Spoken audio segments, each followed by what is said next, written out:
Consciously lean back and close your eyes.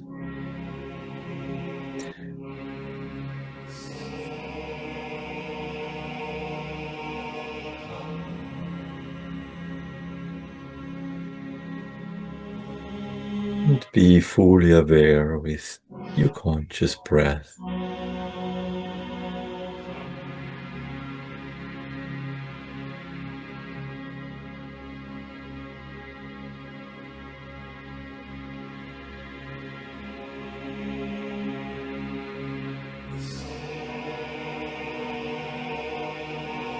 And in this very moment, listen to your body and allow everything to express.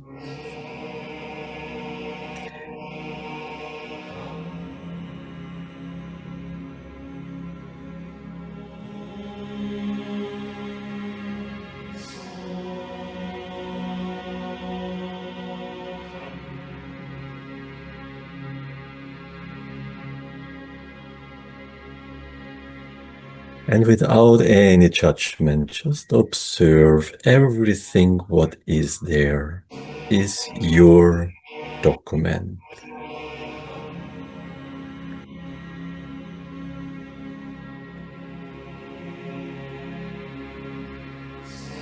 This expression of your body is exactly who you are being right now.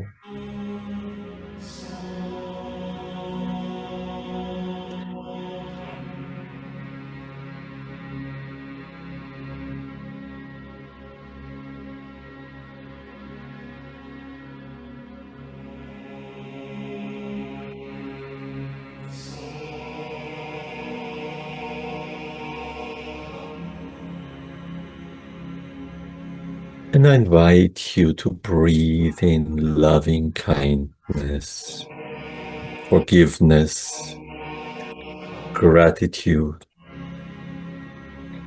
to breathe out any judgment.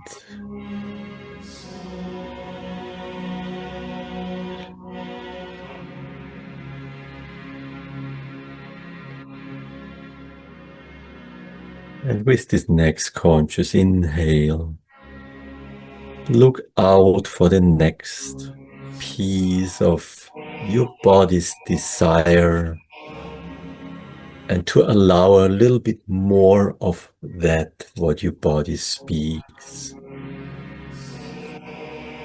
And feel how it is shifting into your being.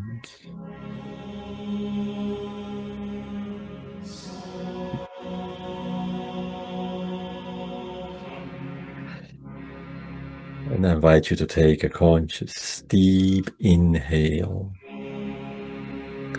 And with this inhale, explore how your spine straightens up, the head goes down, the arms want to lift. And I invite you to allow that this is like we're on Zoom, we're together. This is something what we usually don't do. Raise your arms, allow your mouth to open like a lion. You're muted, allow your sound to occur. It might be loud, it might be powerful, whatever occurs. And with the exhale, consciously open your eyes. And be for a moment with this beautiful music chosen by Dave today. Thank you. And I hand over to Amy. Thank you very much for being here. I love you.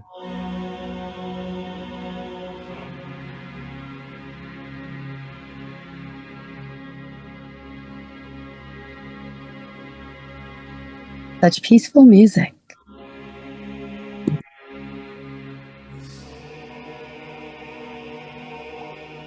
Curious to know why Dave chose this song. I'm sure he will tell us. So, what can I say about Dave? Let me see. Dave is listening.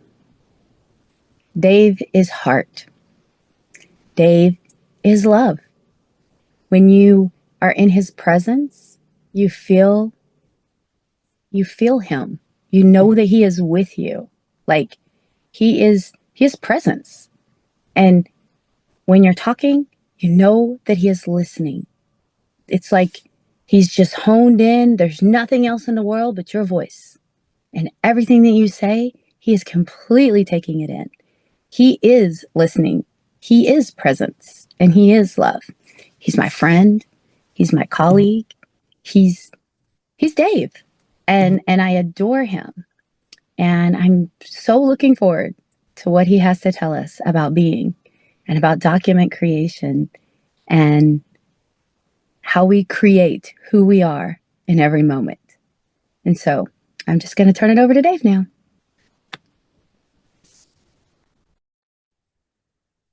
Thank you, Amy. And everything that Amy has said about me is true about Amy as well.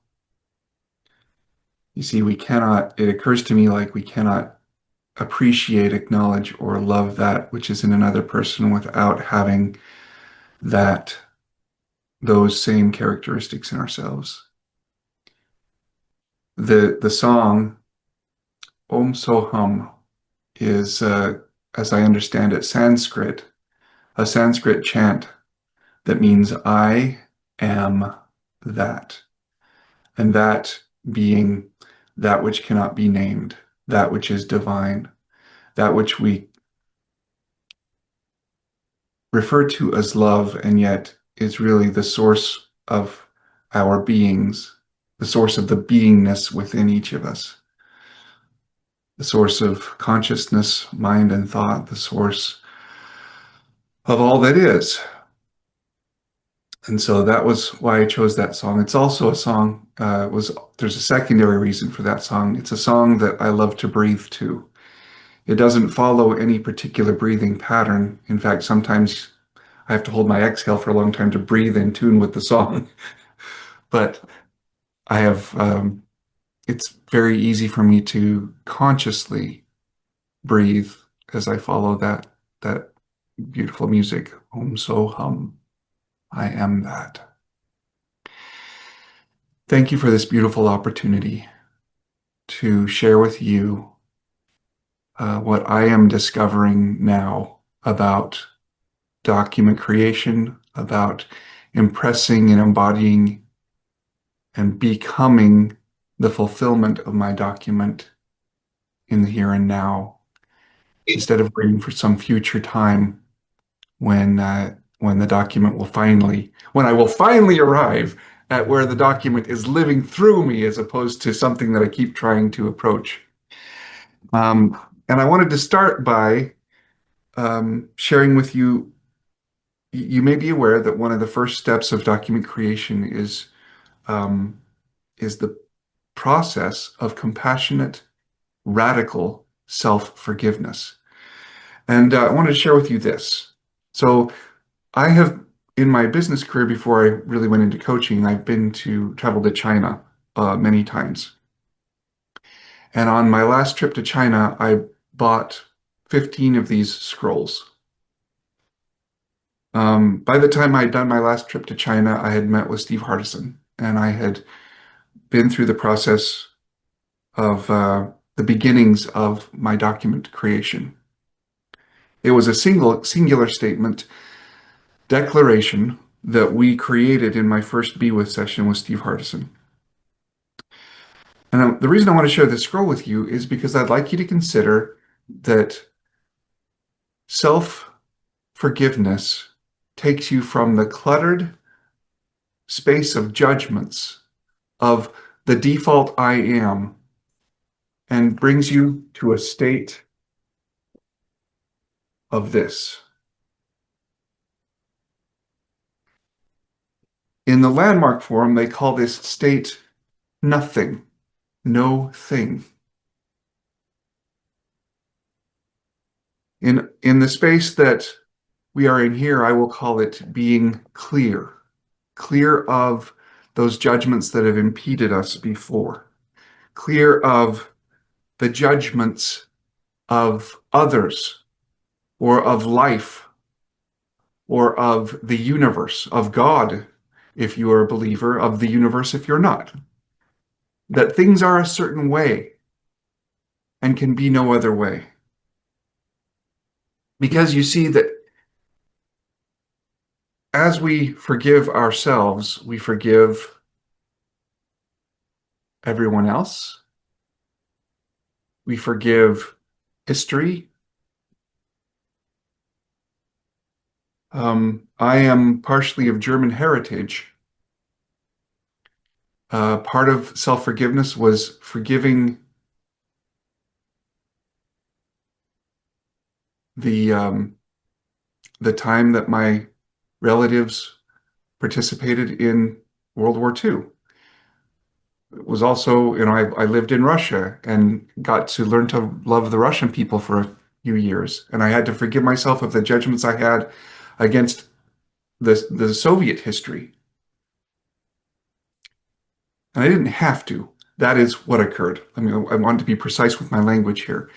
There's no have to in forgiveness. If you have to forgive, it can be very difficult to actually release whatever is showing up in the consciousness as a block to allowing the flow of love, allowing the space to be clear as this document represents somebody who is about to create their declarations, their I am statements of the document. They're in a state of clarity. They're in a state of space and openness. They're in a state where things can be created. If they were a garden, it would be a freshly tilled garden where no weeds are clogging up the space. And it is a holy, I am a believer. I'm going to use believer words. It's a holy experience, a sacred experience to forgive myself for holding judgments that the world is a certain way, or that I am a certain way, or that something is bad or good. Love allows all things.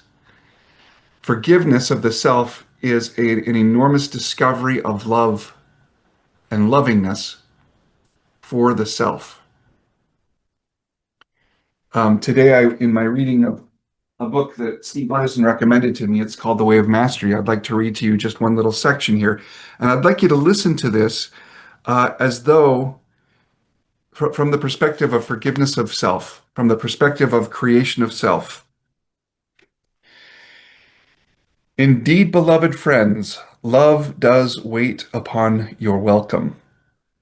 Yet you cannot welcome love by waiting for it to be brought to you by another, not even by the divine. You cannot welcome love by trying to scurry about to create the environment in which you believe your preferences are being met. You cannot welcome love when that welcome is attached or linked to anything that has been birthed in time. Love can only be welcomed where love truly resides. And love resides within you as the core and the source of your very being.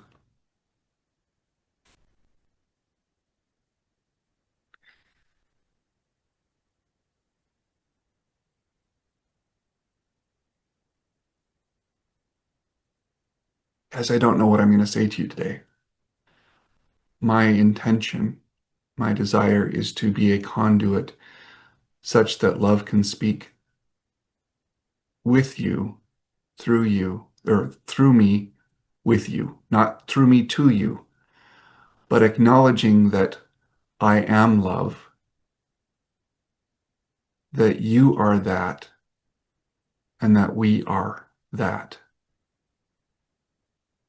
And that the purpose of the document is no more and no less than our returning to our source, the source of the self with a capital S, not a small s, not the ego, not the accomplishments of the everyday world, but the self with a capital S that is connected to every single one of us. That self that when Amy Sue speaks,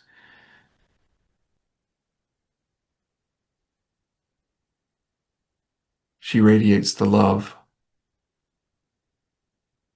that she is. That when Renata moves, she moves with the love that she is. When Kevin Burns writes, the pen or the keyboard expresses the love that he is. When Wolfgang breathes, when Kevin writes, when Stephen Desborough embraces you and hugs you, he hugs with the love that he is. When Wayne Upchurch speaks, the words that flow from him are an expression of the love he is. When Will Rudy, who I don't know that I've met yet, hello, wonderful to meet you. When you smile with the love and express the love that you are. When Jan blesses, desires good for others and for herself and for the world, her blessing is an expression of the love that she is. And our documents, those collections of I am statements that we have created from the desires of our clear hearts,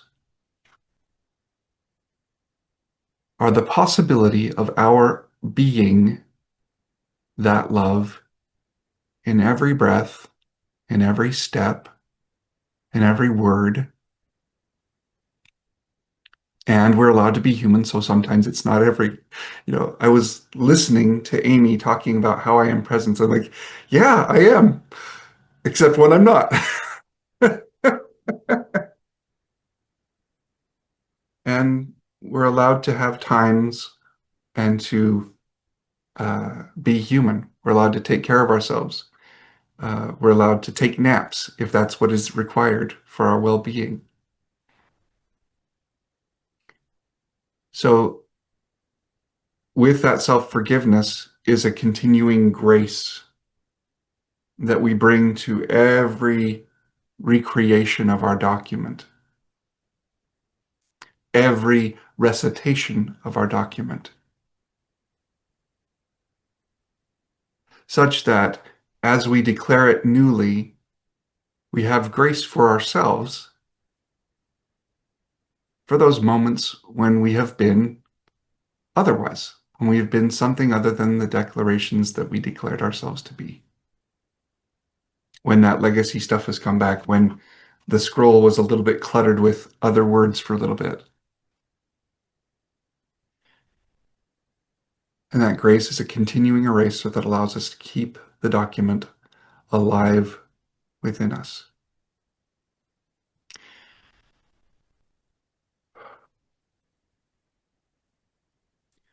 There are 3 stages. Again, this is a possibility. This is not the truth with a capital T. This is a possibility to try on. And if I invite you to try it on like a jacket, if it doesn't fit, take it off and don't wear it again.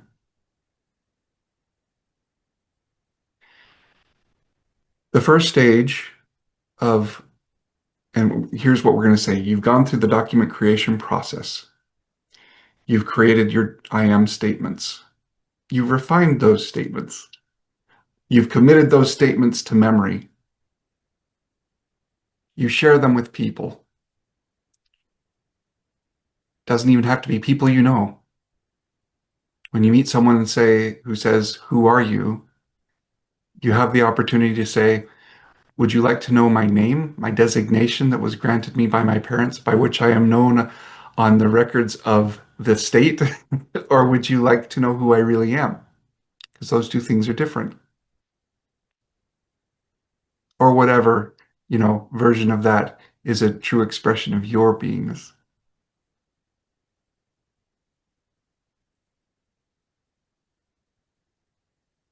And to speak it. See, our words have power.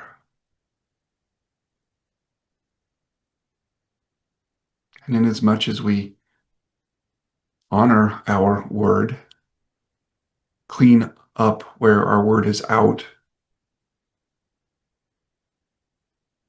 we have power there. What we say becomes reality.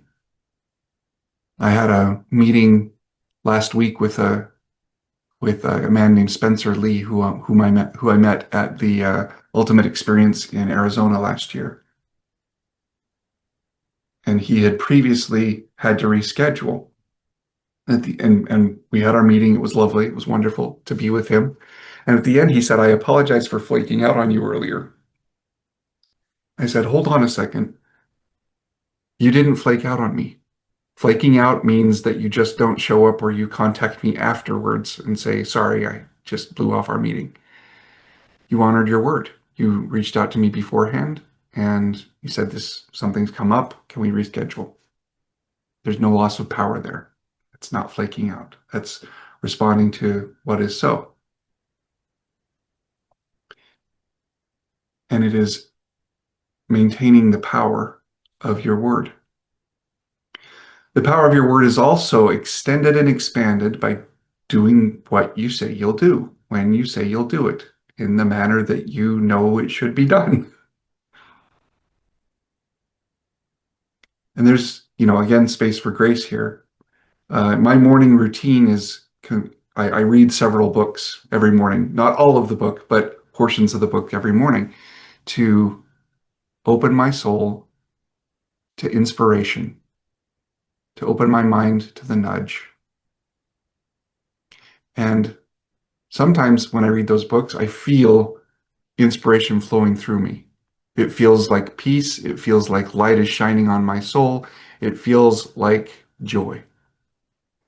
There are other times when I'm reading and it feels like just kind of nothing.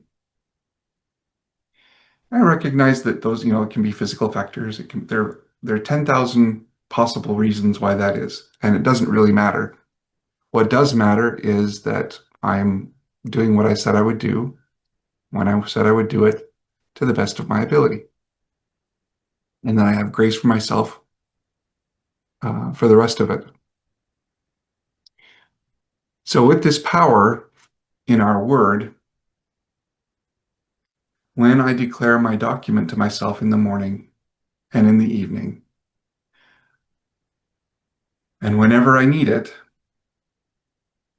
whenever I need to remind myself of who I am, my words have power. As an example of this, yesterday my brother and I were meeting with a client. My brother runs an engineering company and I'm helping him out here and there.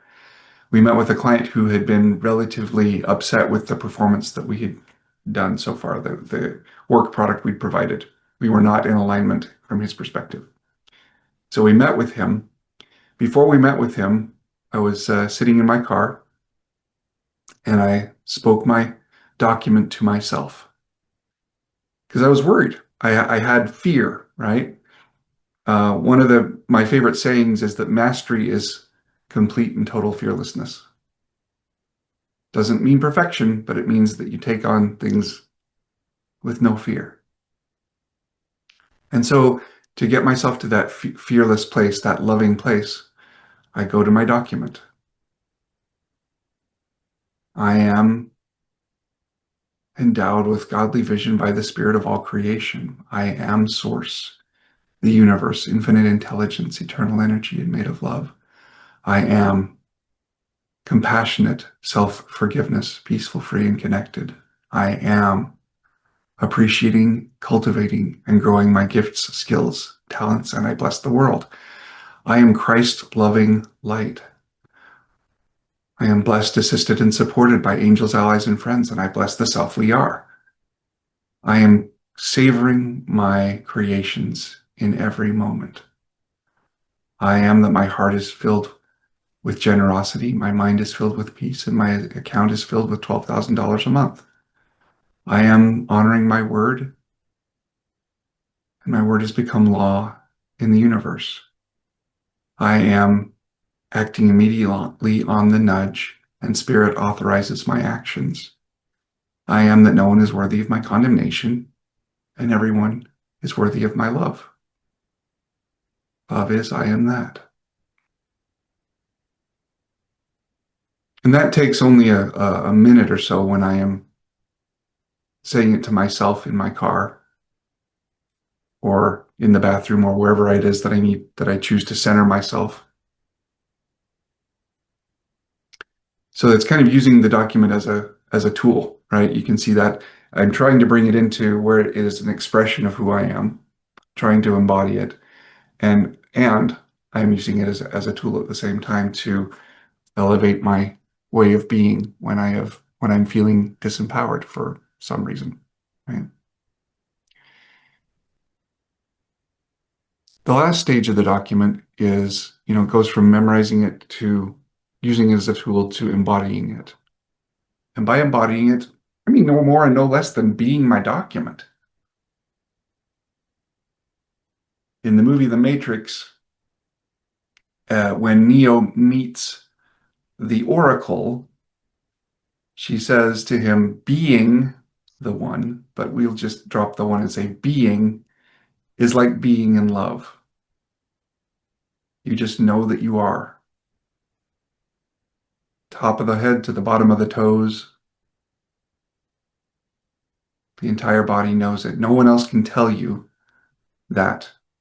Not not your friends. She says something to the tune of, not Morpheus, not even me, not even I can tell you any different. That's what being the one is.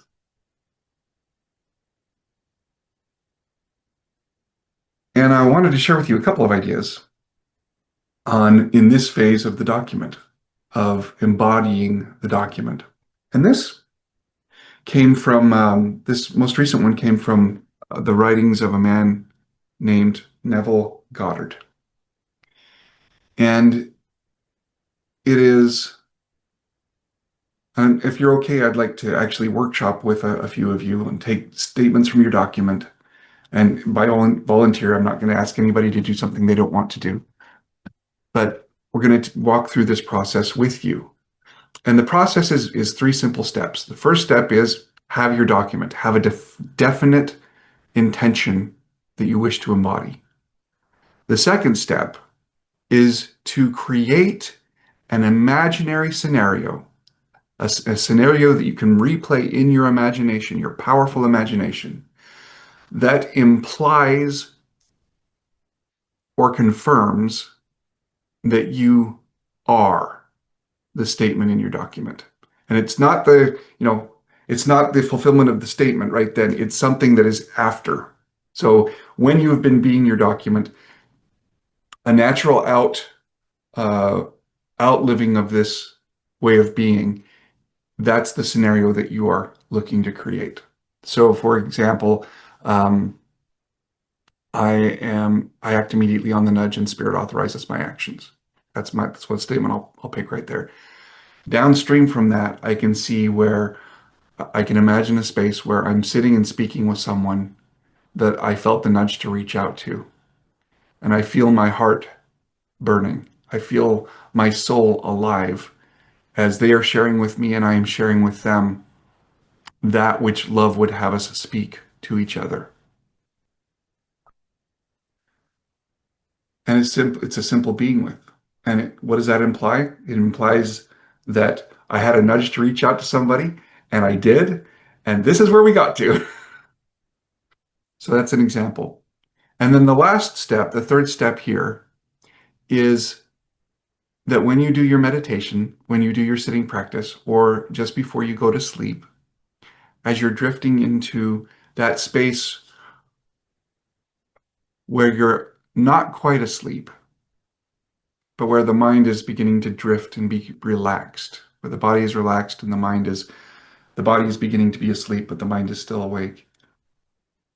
You spend just a few moments of time enjoying that scenario in your imagination in that space and feeling it, feeling the feelings, feeling the sensations, and holding on to that for as long as you can, and then drifting off to sleep or drifting into the next phase of your meditation. The reason for that is that you're impressing upon the mind, you're impressing upon the soul that you already have become this being that is described in your document, this way of being that is declared in your document. And with that, I'd like to open it up to anyone who would like to take one or two statements from their document and kind of work through that process of creating the scenario that's an after effect of the fulfillment of their embodying that statement. Who would like to do that?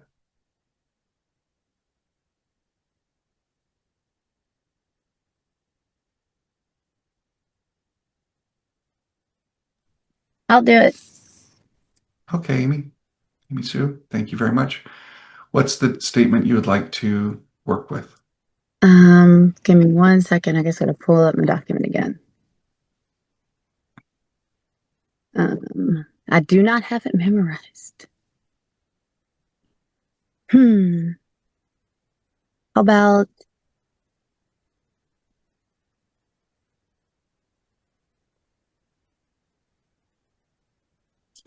I am a safe place for all who seek refuge. Wonderful. Okay. So the way of being is I am a safe place for all who seek refuge. I am a safe place. Now, as you just sit with that, I'd like you to think and imagine through to you are that. Now, the truth of the matter is, Amy Sue, you already are that, right? You have Mhm. evidence of that in your life, right? So I'd like you to take the downstream, so the thoughts that you have from that, the actions that you take from that way of being, give you an experience where that has already given you, or that it gives you confirmation that you have been and are and shall be that way. So it might look like, well, I don't know. It looks like what it looks like. What do you see when you look downstream of that way of being? What is a scenario that you notice? Who is there? Yeah. So my question is, if you've already had that experience, you can use an experience you've already had, or does it need to be a made up one? No, it can absolutely be a memory. Memory, Okay. Because, you've okay. already had that experience. That's wonderful. Yeah. Okay. So I see myself with my daughter, my Okay. oldest daughter, hmm and And just go ahead. being that love. Like when she's been really upset, when she doesn't feel safe and feels judged by the world, just being present with her and just not judging, not trying to like take away her feelings, but just really being with her in those moments so that she has unconditional love, right? Like really just doing what God told me to do and just love her the way that I needed to be loved. To do for her what I wished had been done for me. And that's what taught me how to be that space. Beautiful. And feel the feelings that you have in that space, in that scenario.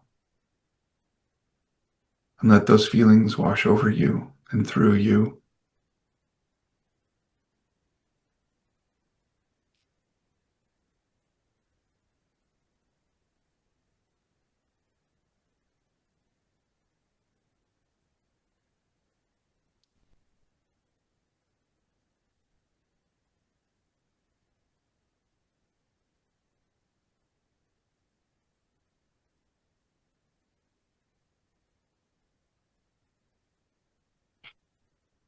And this, the invitation is to do that when you are in your meditation, when you have relaxed the body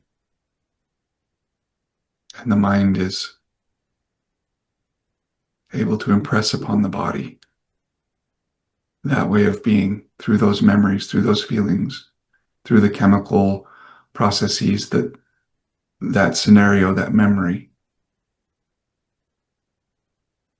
calls forth.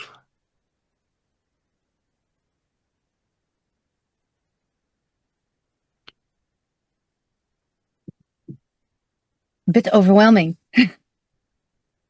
Thank you, Amy Sue. You're welcome. Thank you. My pleasure. My pleasure.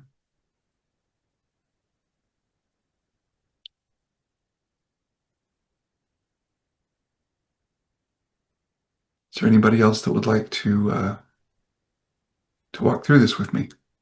And it will look different from the way it looked for Amy Sue because we're all different people. Yes, I would like to. Okay, wonderful, Wolfgang. What is the statement you would like to work with? I'm one who takes one conscious breath with all humanity. Okay, your big one, your foundational one. Wonderful. Yeah. Okay, so as you be with this one conscious breath with all of humanity, and you think forward to where, the actions, the ways of being, the results from that one conscious breath with humanity have been realized, what is the scenario that emerges for you in your imagination?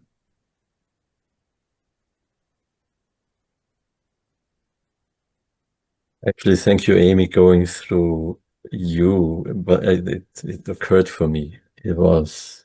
I am that already. So this is not something what happens then, it's already here. And when this is here, I'm safe everywhere in the world. Beautiful. So do you want to imagine a particular scenario where you are safe everywhere in the world? Or is it just a sensation and a feeling of being safe regardless of where you are? Yeah. It is a deep feeling of safety, which I can establish. And this feeling having with everybody everywhere on the planet, that is what to anchor to this feeling which I can have with myself, with the breath, and having that always and everywhere, just by being with somebody, which is not like distracting that feeling, but deepening the feeling. Yeah. A deep joy of being with another person, no matter who that is.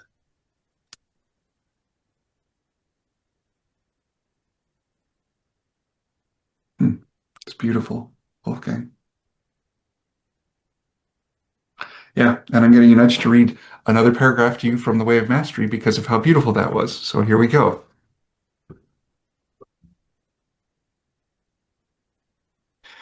Therefore, if you would know love, know yourself with a capital S. Embrace the truth about it, and the truth will set you free. Then indeed, love will flow through you.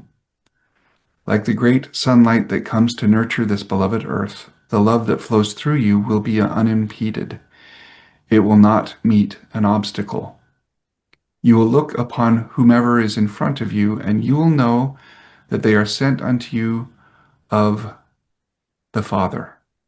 The Holy Spirit has guided them to you because through you, love can be given in a way that begins to touch the place of their awakening. That is why you are but the servant of love. That is all that life is.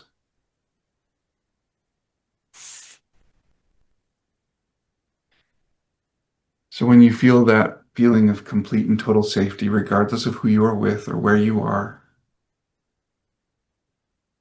yeah, that's all there is to do. That's the scenario for you. That is imagining and experiencing the future fulfilled, which is also the past fulfilled. You know, time is such a strange thing, right? Feels like that happened a moment ago, and yet it's present now. It's going to happen in 10 minutes, yet it's present now. Really beautiful, Wolfgang. Anything else you'd like to say there?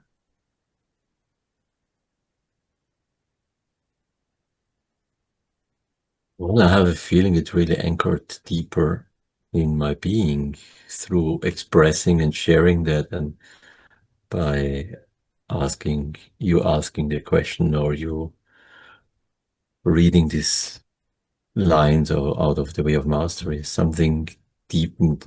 Actually, I became aware through these last weeks of the conversations in the organizing the Being event in Vienna.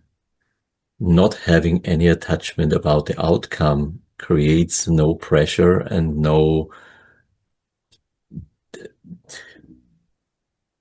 there cannot be anything wrong about the conversation. So I connected already to this feeling, which just deepened more now. So thank you very much. And thank you for coming, Dave, and being with us and sharing that wisdom about how you see the creation. That your words today is just beautiful. Thank you. Thank you, Wolfgang. Thank you for organizing the being experience in Vienna and being a place where miracles can occur that already have occurred for that to be.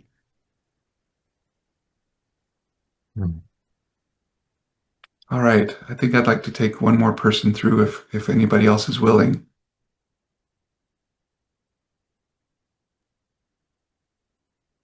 Hi, Dave. Hello, Stephen. How are you? So good to see you. It's beautiful to see you. I'd like to echo. Actually, let me take these off. I'd like to echo what Wolfgang just said about you being here.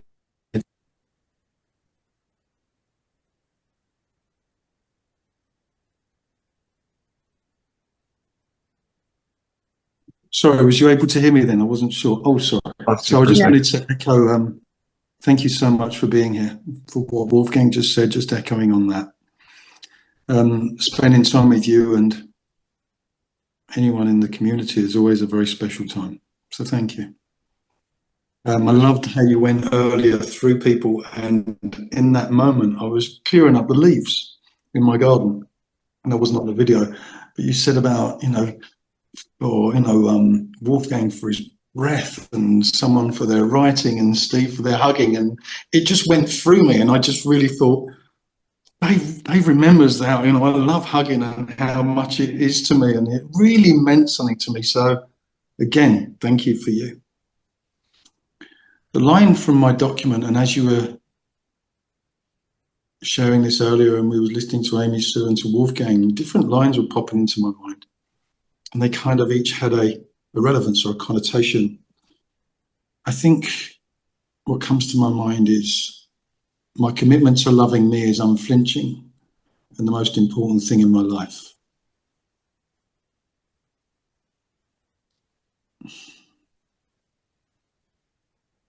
And that line means so much to me, not for me, but for then how I then show up to the world. And when I forget that, which is regular, it's still such a foundational part of who I am and how I show up.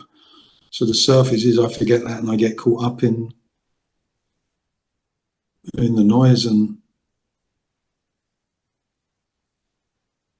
yet just the other side of that noise is the foundation is loving me is so important, and it wasn't on my radar for a long while. So I'd be more than happy to play around with that. Beautiful. Okay. So as you sit in that statement, in that declaration, and you allow your imagination to take you downstream, or as a memory of a moment when you were being that completely and totally, either one works. The being gives us the thoughts give us the actions give us the result, right? So we're down at the result, and it's even possibly after the result where you're living in a world filled with that result. What is presented to the imagination as a scenario where this way of being is confirmed. There was a interesting breath work class last night, which was 3 hours, and it was beautiful. And something that I'd not been to something like this before. But I just saw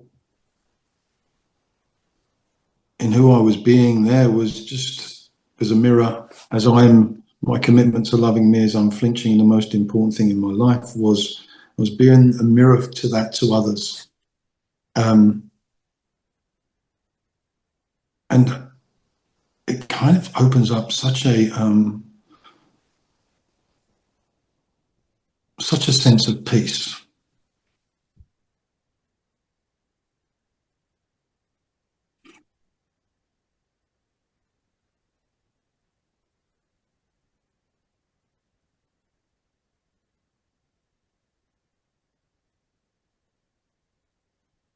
And again, if that's my focus, if that's the one, and that might change. But right now, if that's the one line in my document, and I'm committed to that, and I show up as that to the best of my ability, that is going to impact me. But as that impacts me, that's going to impact everyone and everything around me.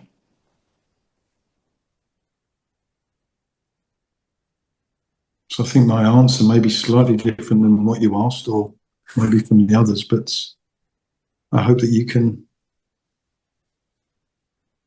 hear where I'm coming from with that particular declaration. Yeah. So as the fulfillment and the embodiment of that, what are the feelings? What is the sensations? What is the I think the effect? smile, just as you said that, the smile just says it all, really. There's a real sense of okayness. Yeah, there you go. It's nothing to prove, nowhere to get to. They're all beautiful things, but they're secondary to the being. There you go. So all there is to do is to, in your meditations or in your breath work or as you are falling asleep, take your imagination to that state of total okayness. Nowhere to get to, nothing to do. That state that you just described, the smile, feel the smile on your face, or imagine the smile. Just sit with that for a little while, and that leads you then into that deeper embodiment of that declaration. Anything else you'd love to share there, Stephen? Any thoughts you'd love to? Just one of gratitude to you and to the wider community. On behalf of myself and the wider community, thank you, Stephen, for who you are here in this moment and in the wider community and in the world. All right, guys, thank you so much for those of you who are willing to step into that. I have about 5 minutes. I do need to leave at about 5 minutes before the hour. So we have about 5 minutes for questions. Is that okay if we do anybody that has any questions? And if not, then we can conclude. But if you have any questions that you'd like to ask, doesn't have to be even on this. What we've discussed here does need to be on the document, I think. But yeah, any questions, I'd be happy to answer from my perspective. I have a question. Yes, Jen. I I have a document, but I haven't been reading it twice a day. I didn't memorize it. I do embody it, but I don't remember it because I've never memorized it. So should I go through the forgiveness process again to embody it? Because Okay, go ahead. All right, please I continue. mean, I was just going to say it's me, but then I get off on tangents and forget. Yeah. Well, so there's it's a yes and answer is what's showing up for me. Okay. Because I've gone through the entire process of creating my document like 10 times now, maybe 12. I mean, I've lost count of how many times I've said, okay, I've loved my document up to this point, and now it feels like it's time to go through the process again and create where I'm going to be for the next 6 months, who I'm going to be for the next 6 months or the next year or the next 2 years. And so from my perspective, the answer is always yes. The answer to the question, should I spend some time in self-forgiveness? Yes. Even if you're not going to be creating the document again, even if because as humans, it occurs to me like things are always coming up. Weeds are always growing in the garden of my mind, right? And they just show up.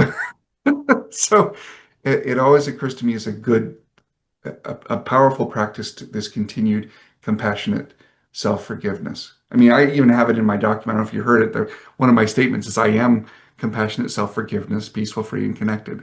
And that is, the one leads to the other. Compassionate self-forgiveness leads to my being peaceful and present and connected.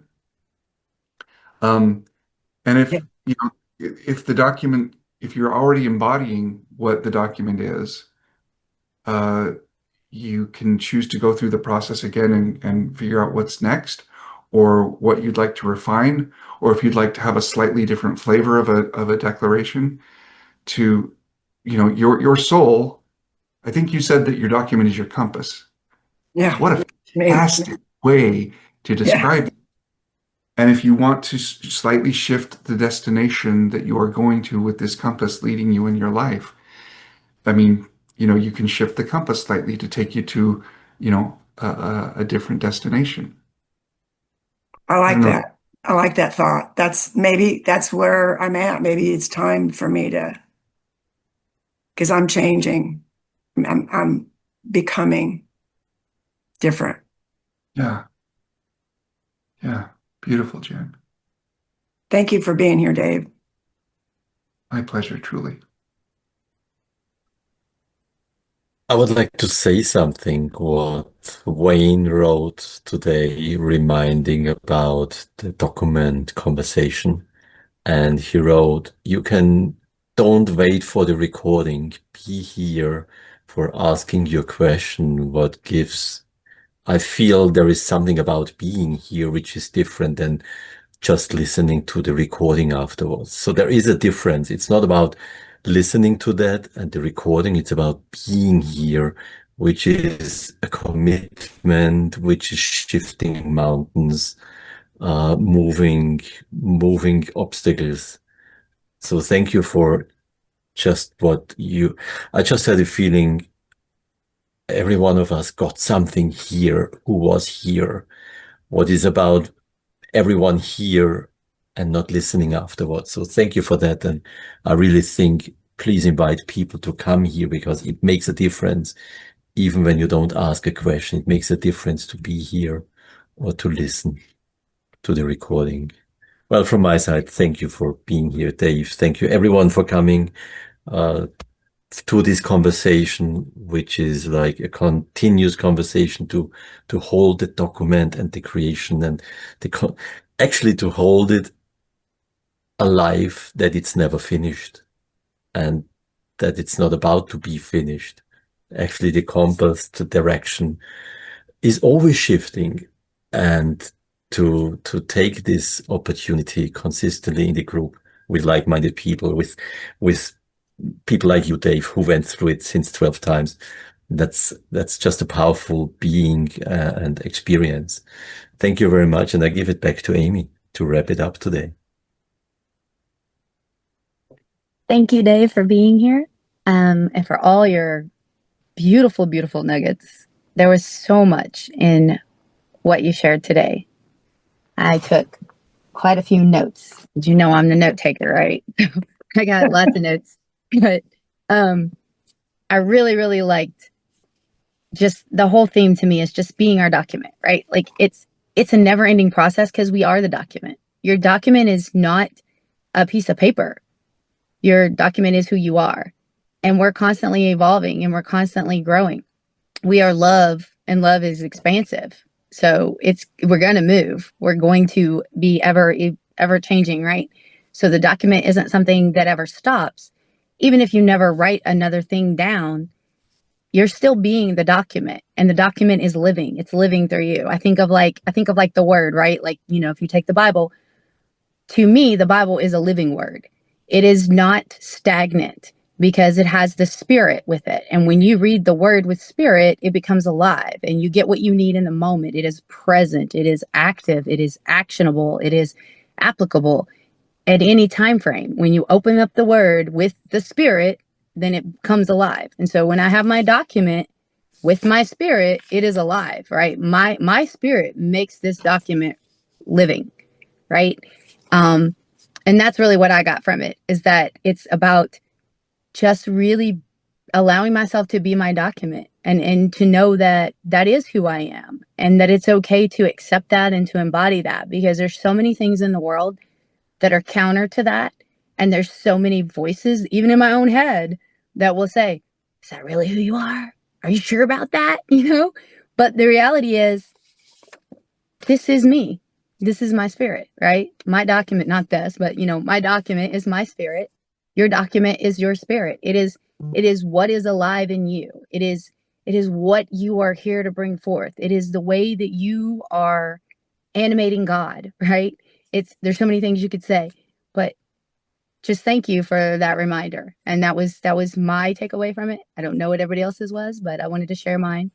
And I wanted to thank you again for being here, for being flexible with my mishap on the scheduling, and all of that stuff. And, everything works out divinely perfect as it should be. And yeah, so thank you. Thank you so much. All right, take care, guys. Talk to you later. Bye-bye. Love you. Love you too.